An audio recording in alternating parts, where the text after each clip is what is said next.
शांति हम सभी आत्माओं को श्रेष्ठ से श्रेष्ठ, महान से महान सुखमय जीवन बनाने की इच्छा होती है, लेकिन कैसे बनाए? तो इसमें हमें आकर के परमपिता परमात्मा का संपूर्ण सहयोग मिलता है। गीता में लिखा हुआ है कि अर्जुन, मैं जो हूं जैसा हूं, मेरे उसी रूप को जान के पहचान के याद करने से मेरी और मेरे धाम की प्राप्ति होती है। और पिता परमात्मा अपना परिचय स्वयं देते हैं, इसलिए उनको स्वयंभू कहा गया। तो भगवान ने, ईश्वर पिता ने हमें अपनी पहचान तो दी कि तुम आत्मा हो, अजर अमर अविनाशी हो, देह नहीं हो। आत्मा का पूरा परिचय दिया और हमको अनुभव भी करवाया, और ये भी बताया कि जब तक आप अपने को आत्मा नहीं समझेंगे, जब जैसे बिजली की तार के ऊपर से रबर नहीं हटाया जाएगा तो करंट नहीं आएगा, जब तक आत्मा नहीं समझोगे तो मुझ पिता से भी आपको प्राप्ति नहीं होगी। फिर परमात्मा पिता ने अपना परिचय स्वयं दिया, कहा देखो, जैसे किसी को महान आत्मा, पुण्य आत्मा, देव आत्मा, श्रेष्ठ आत्मा, महान आत्मा, पतित आत्मा कहते हैं, तो जैसे जैसे जिस आत्मा की क्वालिटी होती है उस अनुसार ही तो कहा जाता है।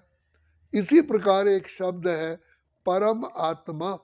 परम आत्मा का अर्थ है जो आत्मा परम है, सुप्रीम है, तो परमात्मा को कहते हैं सुप्रीम सोल। तो यहाँ परिचय भगवान ने दिया कि बच्चे देखो, मेरे को कहते हैं सुप्रीम सोल, तो मैं भी तो सोल हूं ना, तो मैं आत्मा हूं लेकिन सुप्रीम हूं। तो जैसे आत्मा अजर अमर अविनाशी है, उसको मार नहीं सकते, काट नहीं सकते, जला नहीं सकते, ऐसे मैं आत्मा भी तो अमर अविनाशी हूं। तो मेरे टुकड़े कैसे हो सकते हैं? क्या मैं सबके अंदर बैठ सकता हूं?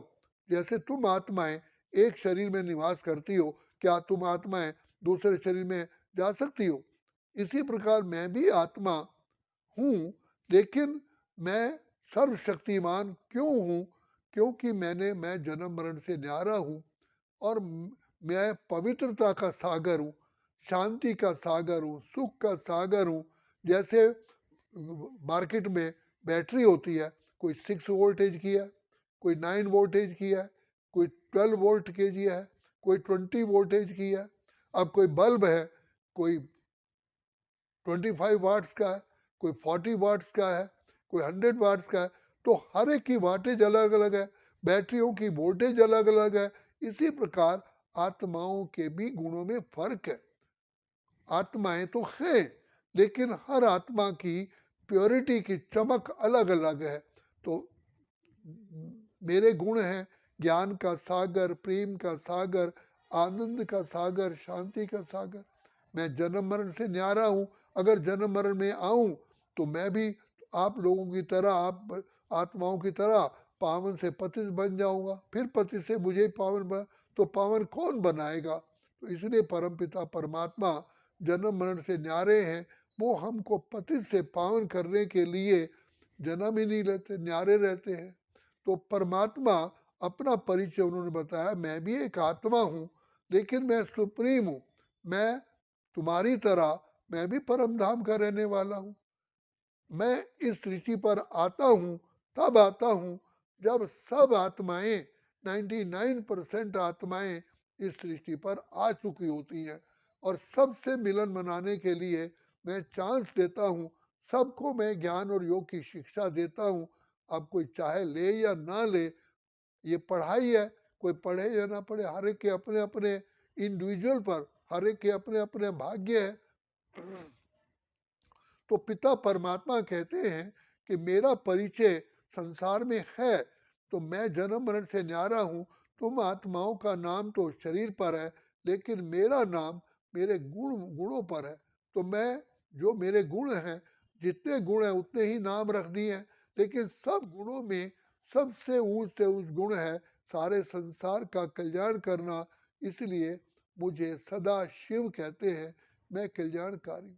और मैं रूप में ज्योति बिंदु हूँ, लेकिन गुणों का सिंधु सागर हूँ। अब मेरी पूजा बिंदी कैसे होगी? तो जैसे आज भी गुजरात में शक्ति स्थल है, जहाँ सरदार पटेल जी की मूर्ति 350 फुट ऊंची बनाई गई है।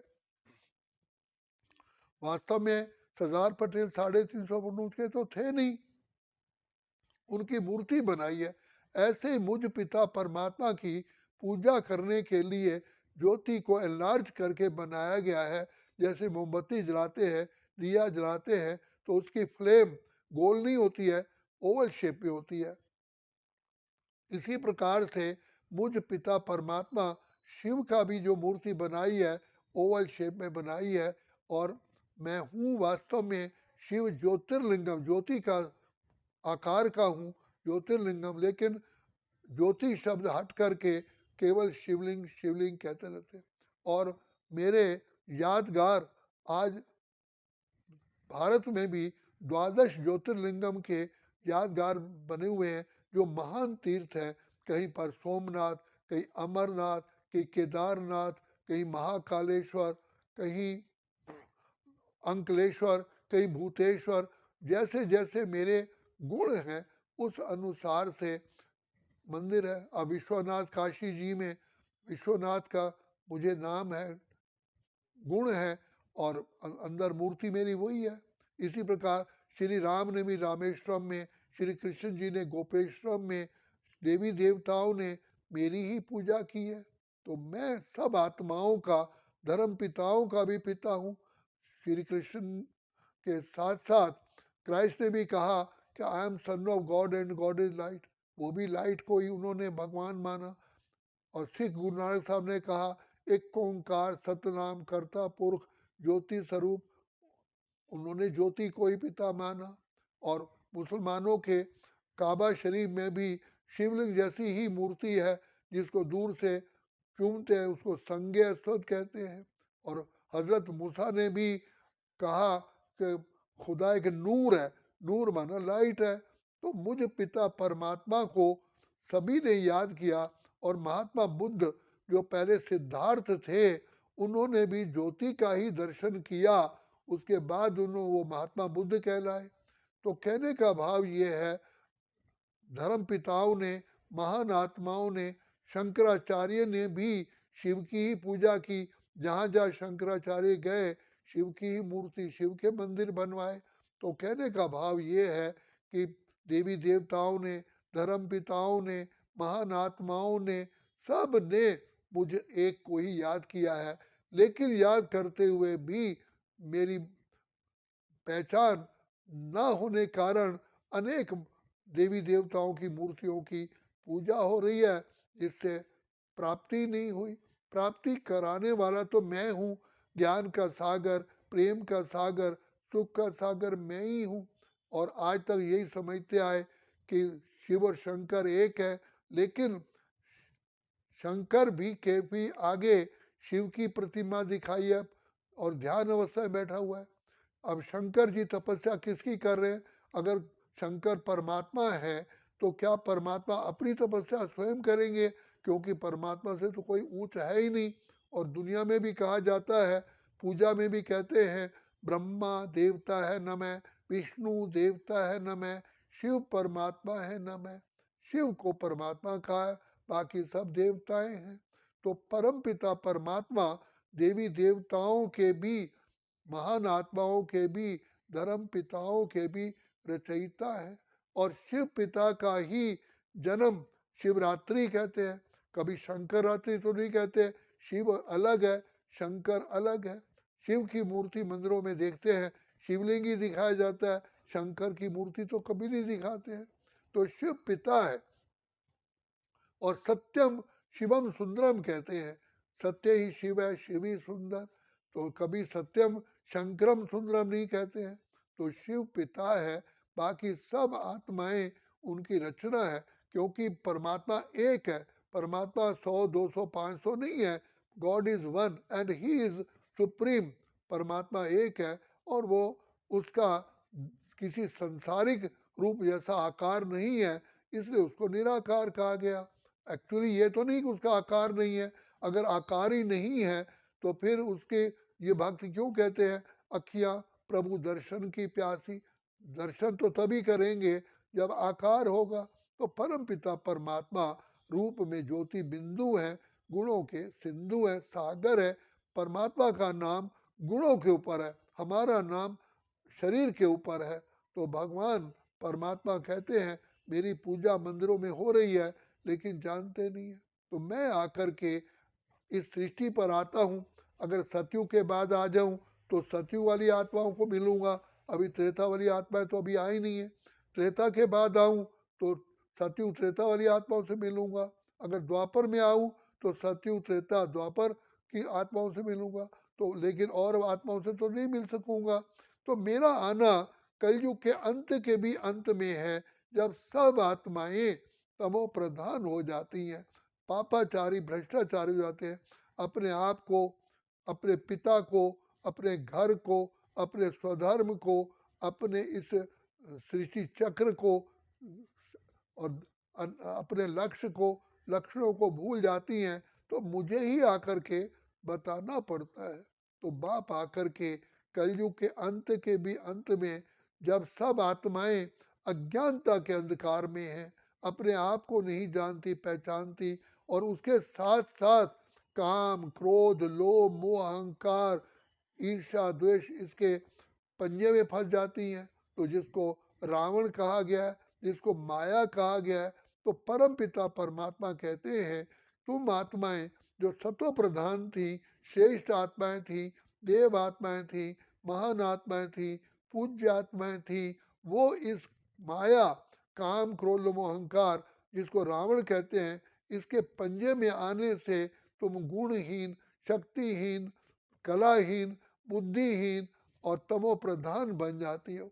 तो जैसे सबसे श्रेष्ठ आत्मा श्री कृष्ण की भी लास्ट 84 जन्म लेकर के पति तमो प्रधान बन जाती है।